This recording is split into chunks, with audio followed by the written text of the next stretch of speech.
ใครหลายคนที่วนเวียนเข้ามาทักทาย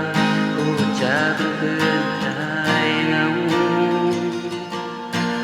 แค่พูดคุยทุกวันก็ทุ่มเทหัวใจให้เขาสุดท้ายกลายเป็นเราที่ต้องเสียใจเมื่อหลอกทำให้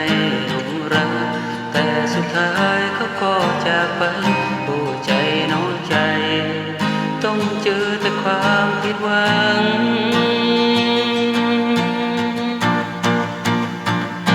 ก็ตั้งตัวเองให้เป็นประธานเป็นผู้จัดการของบริษัท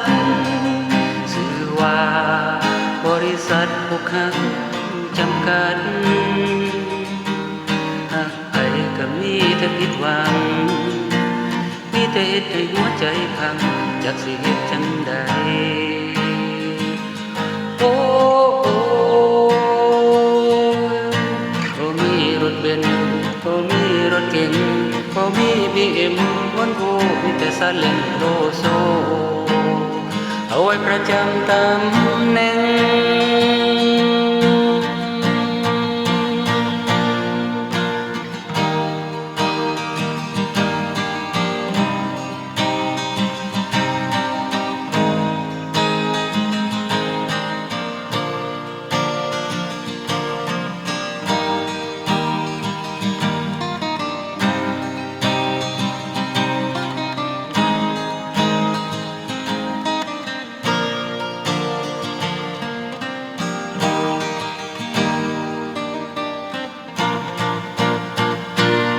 ตั้งตัวเองให้เป็นประธานเป็นผู้จัดการของบริษัท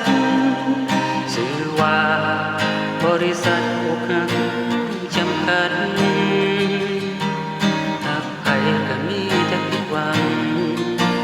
มีแต่เหตุให้หัวใจพังจากสิเหตุจังใดโอ้ใจน้องใจบ่มีรถเบนซ์บ่มีรถเก๋งบ่มีBMวันโวมีแต่ซาเล้งโลโซเอาไว้ประจำตำแหน่งบ่มีตึกสูงโออาคือเขามีแต่เถียงหน้าเก่าๆพอได้สนได้เศร้า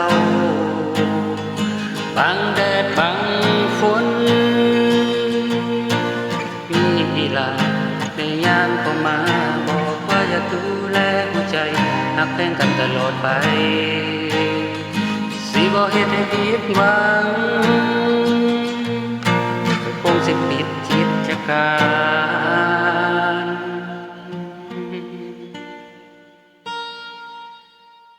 ปิดบริษัทอกหักจำกัด